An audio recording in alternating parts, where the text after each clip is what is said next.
reader. In this video, I would like to talk about The Knight and the Moth by Rachel Gillig. This is the first installment of the Stonewater Kingdom duology, blending gothic fantasy, mystical romance, and dark atmospheric world building. The world of the book set in Traum, where faith rules over the society. In this world, there are 6 divine portents that people believe in, and they are associated with the omens. The omens are godlike creatures, and people fear them and respect them. They are also tied to different cities where they rule over. Our main character is called Six, and we find out her name later in the story. She has spent 9 years as a diviner in Ashlyn Cathedral. She is one of the 6 diviners working there. She was a foundling, and she became a diviner for a decade in the cathedral in exchange for shelter.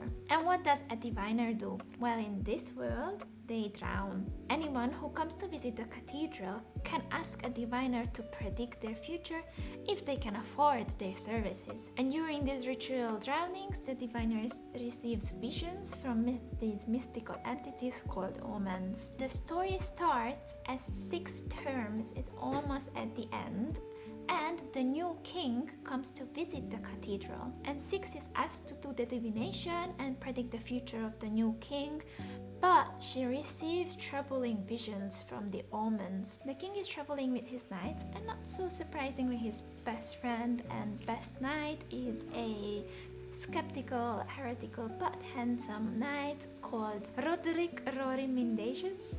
I'm not sure how to pronounce his last name. And Six and Rory shares a quite tense relationship from the beginning. The catalyst of the story is when the diviners start to disappear one by one, and Six is forced to align with Rory and the king himself to uncover the truth behind these disappearings and venture into a broader, more dangerous kingdom behind the walls of the cathedral. So why did I like this book?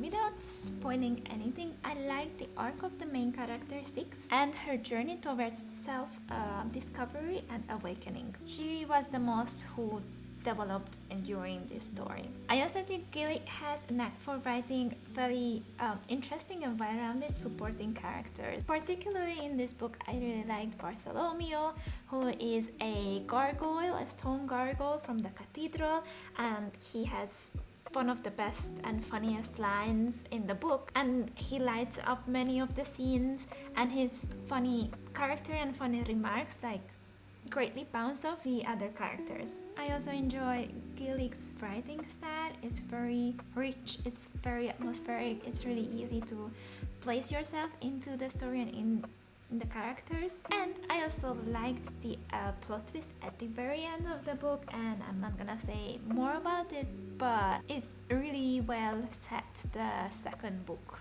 And some of the things I didn't like in the book, I was intrigued about the whole divinations and dreams and prophecies, and as we progressed in the story, I felt like we didn't get that much of that, even though that was the whole promise of the book, for me at least, which makes sense story-wise, but I still just wanted to read a bit more about this mystical divination. And as much as I like the supporting characters in this book, I felt like the main characters were not as deep and a bit stereotyped, even with Sybil's story arc. But I also feel like this is just the second book in the duology, so that might change and might make a well-rounded story with the second book. So to round up my review, I like this book and I would recommend you to read it if you like a good gothic fantasy, romantasy, a bit mystical element, a bit good